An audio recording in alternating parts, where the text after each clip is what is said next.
হে guys, আমি Sumi. Welcome to Sumi stories. আমি যখন প্রথম ভিডিও বানানো শুরু করি তখন তো জোশই ছিল আলাদা।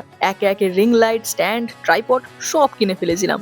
ভেবেছিলাম রোজ ভিডিও করব, ছাড়বো, একদম ফাটিয়ে দেবো। মানে শুরু থেকেই সব পারফেক্ট থাকতে হবে। কিন্তু আসল সত্যিটা কি? মাঝপথেই ছন্দপতন। যে কোনো কারণেই কনসিস্টেন্ট না থাকা, ডিমোটিভেশন হয়ে যাওয়া, সব মিলিয়ে একটা গ্যাপ তৈরি হয়ে গেল। আর ধুলো জমতে শুরু করলো সব শখে। কিন্তু যতই ডিমোটিভেশন আসুক না কেন বা নিজের যতই কাজের চাপ আসুক না কেন, দিন শেষে মনটা রোজই বলে যে আরো একবার চেষ্টা করে দেখা যাক না কি হয়। একদিনে কিছু হবে না, কিন্তু একদিন তো কিছু হতেই পারে। সেই কারণেই ফিরে ফিরে আসা। কিন্তু এই একদিন, মানে এই একটা সুযোগ আমার লাইফেও বেশ কয়েকবার এসেছে। আমি সেগুলোকে কাজে লাগাতে পারিনি। মানে নিজের পায়ে নিজে কিভাবে কুড়ুল মারতে হয় সেটা আর জলজান্ত উদাহরণ আমি। সুযোগের অসৎ ব্যবহার কিভাবে করতে হয় বা আমি কিভাবে করেছি, নেক্সট ভিডিওতে আমি সেটাই তোমাদের সাথে শেয়ার করব। তো আজকের মতো এই অবধি। যদি ভিডিওটা ভালো লেগে থাকে তাহলে লাইক করো, কমেন্ট করো, ফেসবুক থেকে দেখে থাকলে পেজটিকে ফলো করো, আর ইউটিউব থেকে দেখে থাকলে সাবস্ক্রাইব করো। দেখা হচ্ছে নেক্সট ভিডিওতে। বাই।